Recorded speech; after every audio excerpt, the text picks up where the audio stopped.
here in Lexington, and with this unfortunate fire explosion event that we had last night, we've got a number of people that are going to be speaking to you today.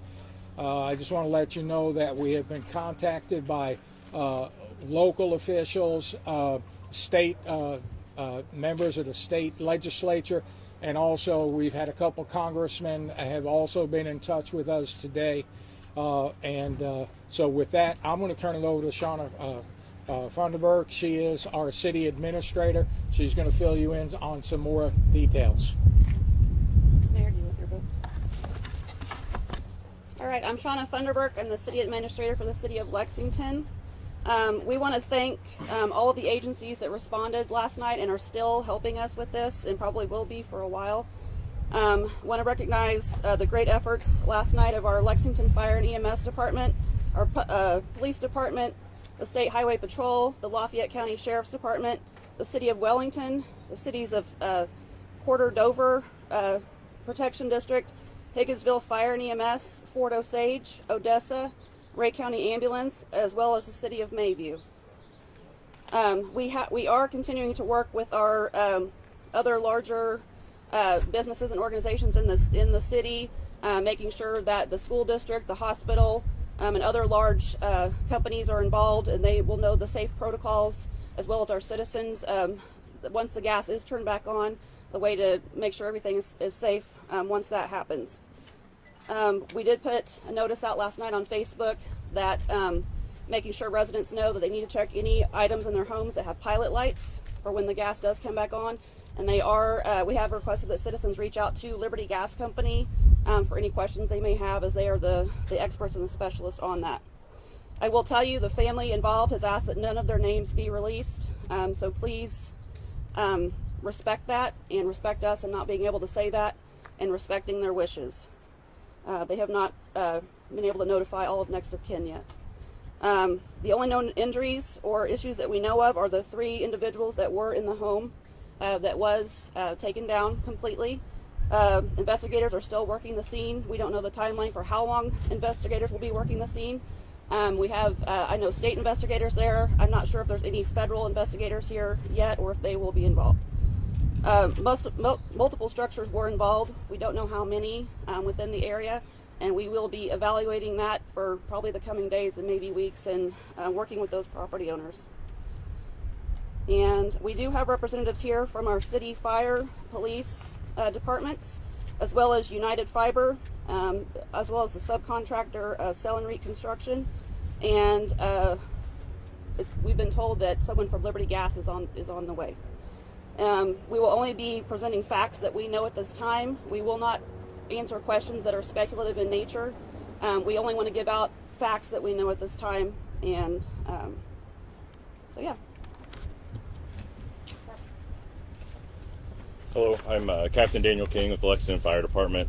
As City Administrator said, I would like to thank our mutual aid partners that were on scene last night. That they are a valuable asset to us. We had Mayview Fire Protection District, Wellington Napoleon Fire, Higginsville Fire and EMS on scene for standby coverage, Ray County Ambulance, Porter Dover Fire, Odessa Fire, Fort Osage Fire, the Highway Patrol, Lexington PD, and the Lafayette County Sheriff's Office.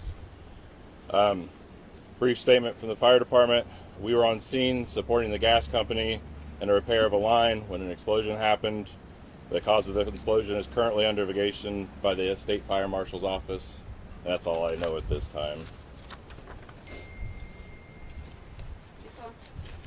My name is Josh Cohen, Police Chief for the City of Lexington. I want to thank Sheriff Aaron Dye and his officers for the support and help last night, along with the Missouri State Highway Patrol. Local fire crews did a fantastic job on containing what they could. Like they said, it's still an ongoing investigation. It will be for days to come. I'd like to turn it over right now to the fire investigator, let him give his report. My name is Scott Stormberger. I'm the Deputy Chief of the Investigation Unit for the Missouri Division of Fire Safety. We received a call to assist last night at 8:04 p.m. Our investigators responded and conducted initial investigations last night and returned to the scene this morning. It's still under investigation. We're still conducting the scene investigation as well as interviews at this time.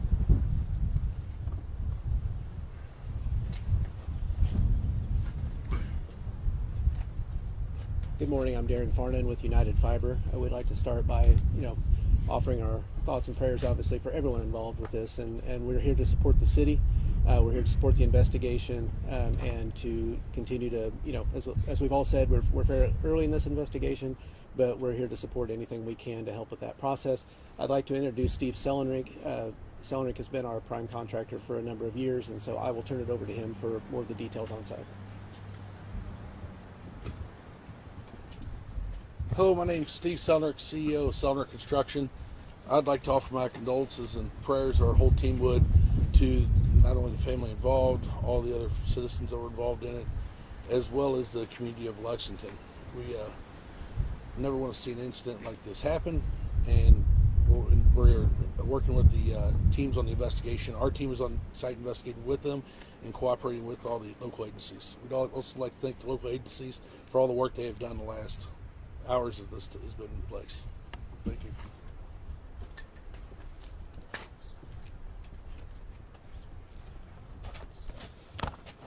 Hello, my name is Jeff McChristian. I'm Director of Operations with Liberty Utilities. I just want to say that our deepest sympathy goes out to the family and friends of the child who lost their life in this incident. Liberty crews remain on scene, working closely with officials to respond to and investigate the incident. And, safety and well-being of our customers and communities is the most important to us. So, thank you.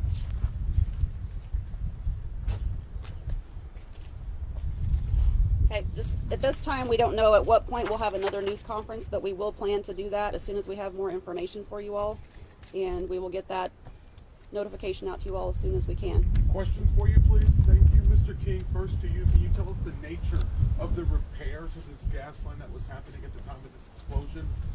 It was just a standard repair. You can talk to the microphone. That's probably a better question for Liberty Gas.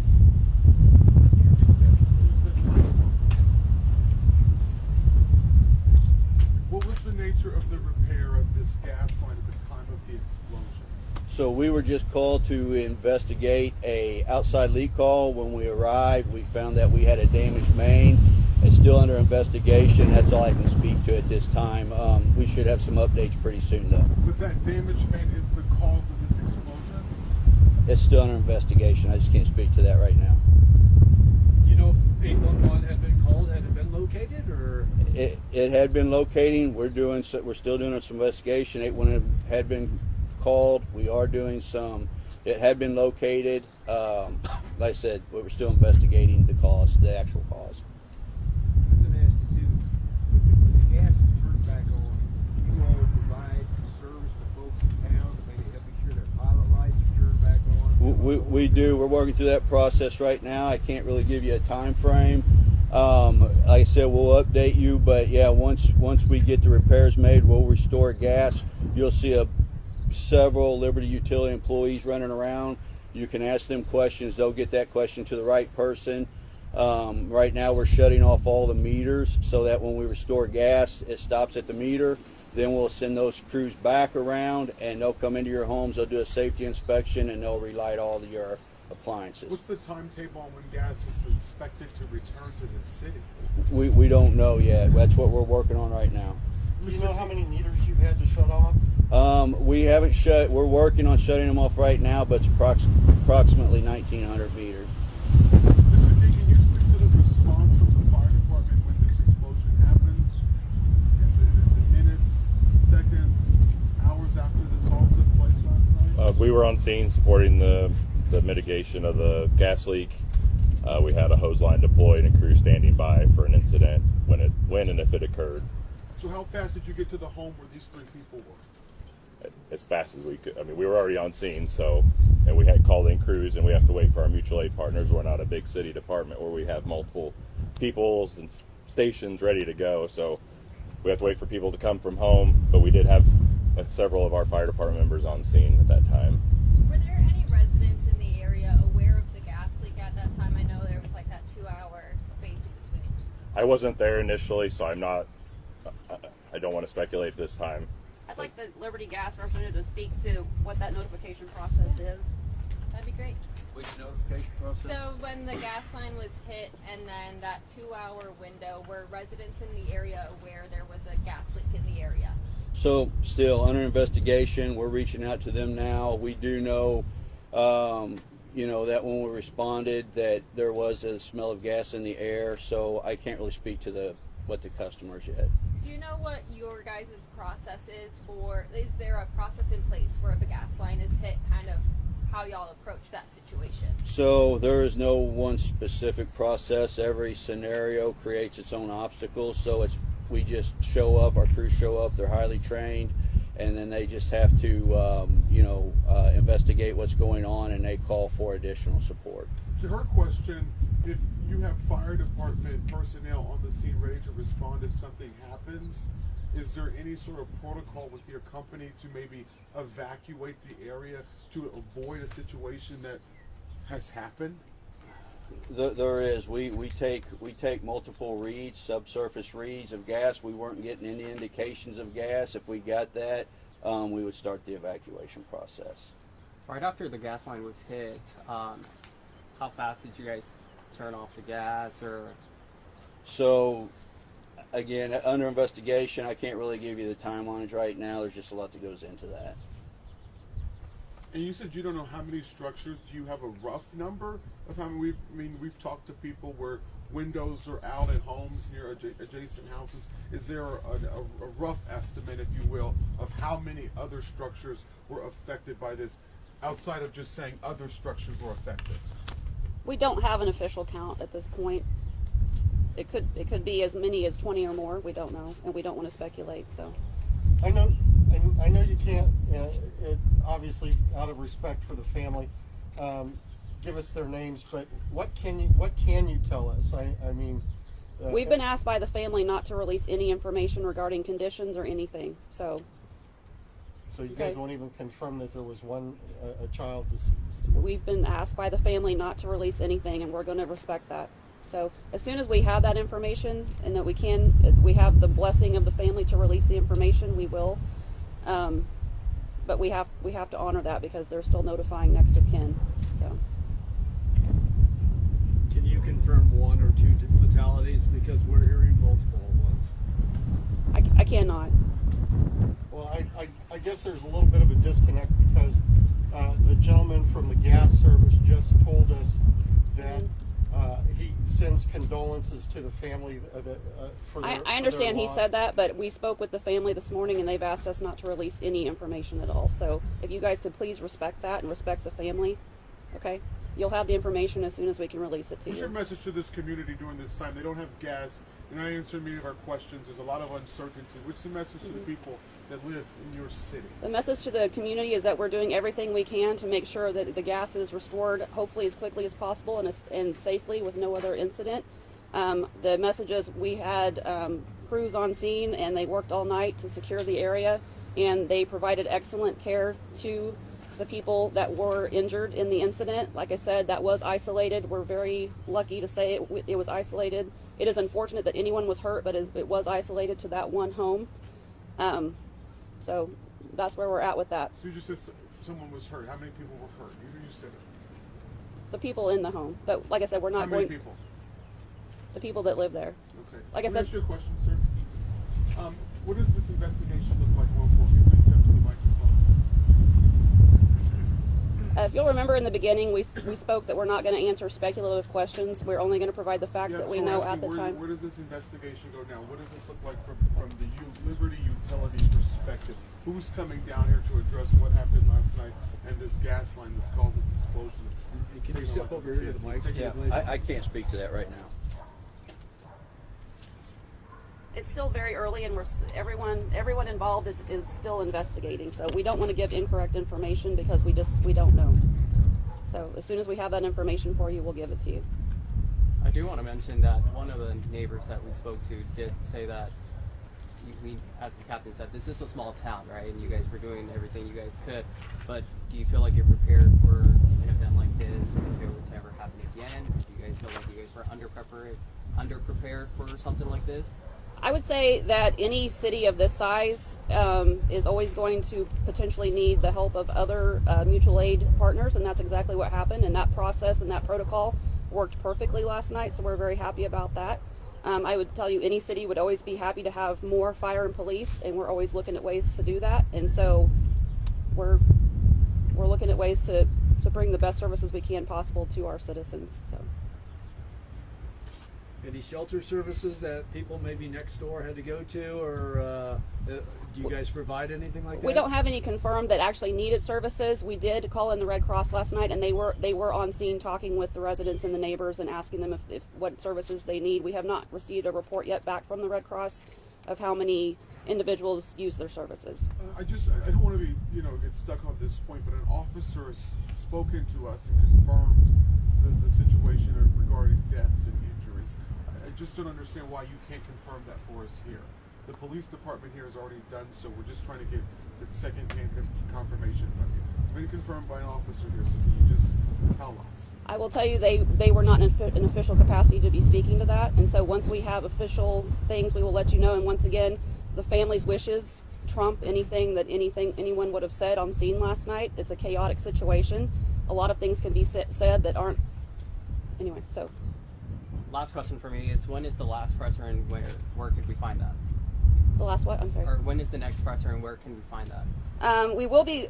I'm not sure when the next press conference will be. We'll let you guys know that. We don't want to do that until we have more information. We don't want to waste you all's time coming out here.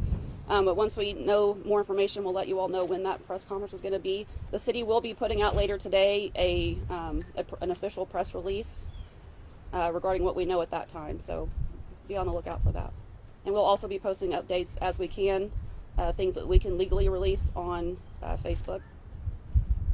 How was the line damaged, and what's being done to prevent it in the future? The line was damaged. All I know is it was damaged during a fiber installation, and the gas line was hit, and that's what happened. So I can let those companies speak to the protocols that they follow. Really quick, can I get one from you? Mm-hmm. At the beginning of the press conference, you said the only known injuries are 3 inside the home, and then at the end you kind of said you couldn't really talk about how many injuries there were. I think that's where our confusion is coming from. Okay. Like, we're not trying to speculate, we're just trying to get some blanket clarity on what And I'm sorry if I misspoke on that. What I mean is we can't give any details. The family has asked us not to. I can tell you it is isolated to one family as far as we know. We have not had any other reported injuries in any other area of the city or any other structures or to our staff or to the other entities that were on scene. So are 3 injuries correct? What you said at the very beginning? There were 3 involved in that home. 3 injuries inside the home that was taken down. That's all we know, yes. And, That is accurate? Mm-hmm. Okay. question for the fire chief. You said you were on scene. Were you on the same block? Were you on were your crews on Franklin? Were they on Main Street? Were they on the street over? They were at the gas leak, so between 18th and 19th Street. And how far is that from where this explosion happened? Not far. It's like 3 houses down. So they were at the side of the gas leak, and then the house explosion was just a little ways over from there. So. Thank you all.